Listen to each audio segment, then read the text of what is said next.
처음에 우리가 합의한 게 있습니다. 이렇게 하자. 근데 그거를 하면서 자꾸 의심을 하시는 거죠, 스스로한테. 이게 될까요? 이렇게 하면 안 될 것 같은데, 기존 손님들은 이걸 좋아했는데 라고 하면서 자꾸 본인들의 색깔들을 추가를 하세요. 전혀 상관없는 조명을 들여오기도 하고, 전혀 상관없는 메뉴를 들여오기도 하고, 갑자기 모던풍으로 만들었는데 거기에 빈티지한 소품들을 갖고 오기도 하고, 양이 늘어나고 비주얼이 망가지고, 중간에 이런 요소들이 많이 들어오다 보면 애초에 기획했던 거랑 다른 결과물이 나옵니다. 그리고 그런 것들은 애초에 저희가 기대했던 결과를 내기도 쉽지가 않죠.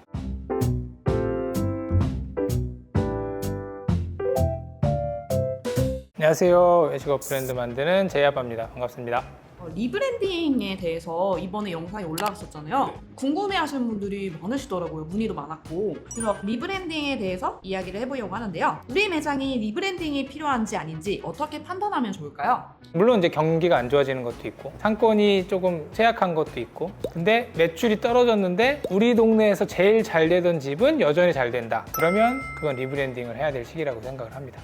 인테리어만 바꿔도 리브랜딩이 됐다고 볼 수 있나요? 단기적으로는 그럴 수 있죠. 왜냐면 결국에 어떤 매장을 사람들이 방문하는 건 돈을 주고 물론 뭔가를 사고 구매하고 먹긴 하겠지만, 결국엔 그 매장에 갔을 때 내가 얼만큼 만족을 해야 다음에 또 가는 거잖아요. 근데 인테리어가 바뀌면 새로운 것들이 생긴 느낌이고, 이 집 뭔가 바뀌었나 보다 라고 갔는데 기존 거랑 똑같아요. 그래서 만족도가 높지 않아. 그러면 다시는 안 가겠죠. 그럼 단기적인 마케팅 효과는 될 수 있으나 궁극적으로 되진 않는다라고 생각을 합니다.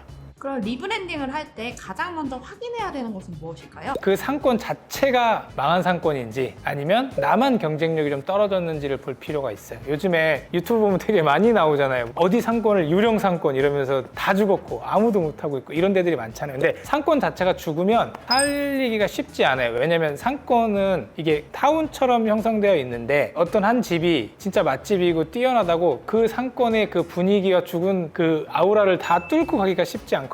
그래서 상권이 만약에 전체적으로 죽었으면 조금 이동할 필요는 있는데, 다만 상권이 전체적으로 좀 죽었지만 잘 되는 집은 그래도 좀 잘 된다. 그러면 리브랜딩을 충분히 해볼 만합니다. 리브랜딩을 할 때 제일 많이 걱정하시는 부분이 기존 고객이 떠날까 봐일 것 같아요. 리브랜딩을 해도 기존 고객을 유지할 수 있는 방법이 혹시 있을까요? 네, 이제 저는 리브랜딩 할 때 그걸 제일 중점적으로 생각을 하는데, 어쨌든 이게 파이가 크던 적던 단골들이 있을 거잖아요. 그 공통된 어느 정도의 단골들이 우리 매장을 좋아하는 요소가 분명히 있을 거예요. 그게 맛이 됐건 아니면 양이 됐건 아니면 사장님의 응대가 됐건, 어떤 포인트든 분명히 사람들이 이 집을 찾는 이유가 있습니다. 그래서 그 핵심 이유는 남겨두고 그 나머지 것들을 변화하고 그 장점에 살을 붙이는 작업이 저는 리브랜딩이라고 생각을 하거든요. 그래서 우리 매장의 사람들이 왜 우리 매장을 찾는지를 파악하는 게 저는 제일 중요하다고 생각을 합니다. 메뉴를 먼저 바꿔야 할까요? 아니면 스토리를 먼저 잡아야 할까요? 스토리를 먼저 잡아야죠. 왜냐하면 스토리를 잡고 우리가 어떤 스토리를 가지고 손님들한테 어필할 건지를 정해야 거기에 맞춰서 이 메뉴를 각색을 할 수가 있어요.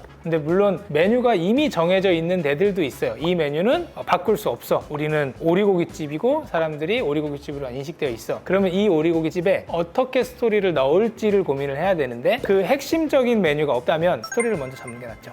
다른 컨설팅 업체와 차별점이 있다고 생각하시나요? 네, 많은 경우에 컨설팅 업체들은 본인들이 정답을 가지고 옵니다. 이건 이렇게 해야 된다. 그러면서 뭐 인테리어도 이렇게 하고 메뉴도 이렇게 바꾸고 전부 다 이렇게 해주는데, 저는 이 사장님이 가지고 계신 원래 고유의 매장에 뭐가 핵심인지, 뭐 때문에 사람들이 여기까지 그동안 찾아왔는지를 먼저 보고, 이거는 가급적이면 내려놓지 않아요. 그리고 거기다 살을 붙이고 사장님께서 이거는 꼭 가지고 가야겠다라는 고집스러운 부분이 있으면 그거는 제가 억지로 씨름해서 하진 않습니다. 대신 협의하는 과정이 좀 오래 걸려요. 예를 들어서 다른 데 같은 경우는 우리 이렇게 합시다 하고 밀어붙이는데, 저는 이거 이렇게 할 거고 사장님 장점은 이거니 여기다 이 살을 붙여서 이런 식으로 가자 라고 해서 동의가 되면 그때부터 움직여서 바꾸는 과정이 오래 걸리진 않는데, 협의하고 의논하고 어떤 방향으로 갈지 같이 합을 맞춰가는 시간이 좀 오래 걸린다? 그래서 결국에는 이 사장님한테 맞는 브랜드의 옷을 찾아드리려고 노력을 한다? 이렇게 생각하시면 될 것 같습니다.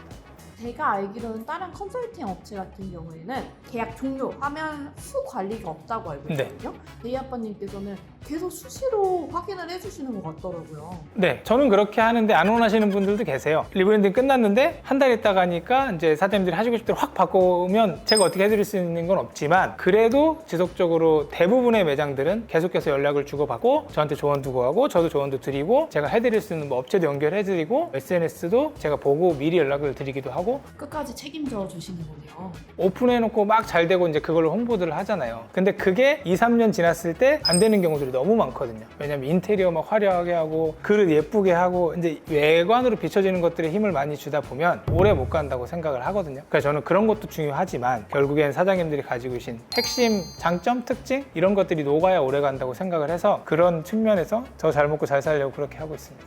리브랜딩 후 매출이 오르는 기간은 어느 정도 걸릴까요? 이게 인테리어랑 비주얼적인 면을 완전히 갈아엎으면 한 달 정도면 되고요. 핵심적인 요소만 바꾸고 인테리어를 크게 변화되지 않으면 좀 오래 걸립니다. 3개월에서 6개월 정도는 걸려야 돼요. 왜냐면 기존에 실망했던 분들이 계시다면 이 매장에 뭐가 바뀌었는지를 모르잖아요. 들어가 보지 않는 이상. 그러면 이 사람들을 다시 끄집어내서 여긴 우리 바뀌었다, 예전 같지 않다라는 걸 어필해야 되는데 그 시간이 좀 걸립니다. 아무래도 마케팅도 해야 되고 하지만 한번 실망한 매장 잘 안 가잖아요. 그래서 그거를 어필하는 기간이 좀 필요하다고 생각하시면 됩니다. 진짜 나다움을 좀 많이 강조하시잖아요. 사장님만의 스타일 이런 것들을 많이 강조하시는데 그걸 찾는 과정에서 사장님들이 많이 막힌 부분들이 있을까요? 뭐 이거는 꼭 장사랑 브랜딩이 아니더라도 나 자신이 뭘 잘하고 뭘 좋아하는지 모르시는 경우들이 많아요. 일단 회사 다니시는 분들도 보면 내가 어쩌다가 이 회사까지 들어왔지 이러시는 분들도 많으시고 장사하시는 분들도 보면 내가 어쩌다 이런 걸 하고 있지 라고 생각하시는 분들이 많아요. 그래서 저는 상담을 통해서 최대한 이 사장님의 특징을 끄집어내려고 생각을 하고 그리고 이분이 뭘 좋아하시고 뭐가 어울리는지를 찾아내려고 많이 시간을 씁니다.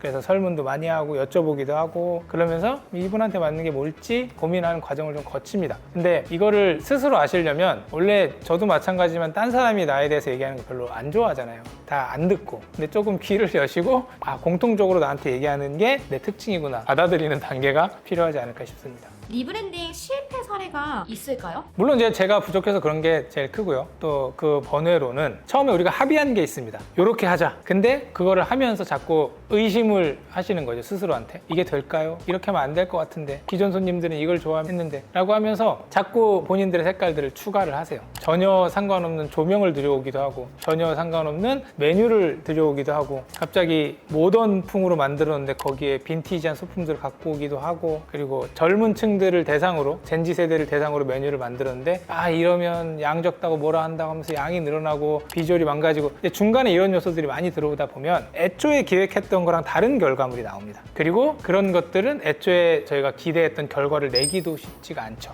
리브랜딩을 하시고자 하실 때는 일단 개인적으로 내가 지금 팔고 있는 상품에 대해 어느 정도 퀄리티가 자신이 있는 상태가 있는 게 좋아요. 왜냐면 아무것도 없는 상태면 그건 아예 그냥 새로운 매장을 하는 게 낫거든요. 지금 내가 파는 음식이라고 얘기하면 이거를 정말 좋아하는 찐 단골들이 많은데 이 찐 단골들이 여러 가지 사정상 못 오는 경우들에 그런 경우는 리브랜딩을 하시면 좋은데 대신 내가 뭘 해도 장사가 안 되는 경우들이 있어요. 내가 음식도 못하고 나는 친절하지도 않고 고객 응대에 서툴고 장사가 체질이 맞지 않으시는 분들이 생각보다 많습니다. 그런 분들은 리브랜딩보다는 저는 그냥 다른 거 하시는 게 좋을 것 같아요. 왜냐면 장사는 진짜 사람이 하는 거거든요. 아무리 브랜딩을 잘하고 해도 사람이 하는 겁니다. 근데 그 장사 자체가 성향이 안 맞으면 저는 리브랜딩 안 하시면 좋을 것 같고 하지만 나는 자신도 있고 열심히도 하고 내가 팔고 있는 상품에도 객관적으로 자신이 있는데 매출이 좀 떨어졌다 라고 하시는 분들은 리브랜딩을 적극적으로 추천을 해드리는 주의입니다. 오늘 리브랜딩 관련돼서 말씀을 드렸고요. 리브랜딩 굳이 안 하시더라도 상담을 통해서 내가 뭘 잘하고 뭘 못하는지 그리고 내가 어떤 방향으로 나아가야 되는지 정도는 충분히 안내해 드릴 수 있으니 아래 메일이나 이런 걸로 연락을 주시면 좋을 것 같습니다. 감사합니다.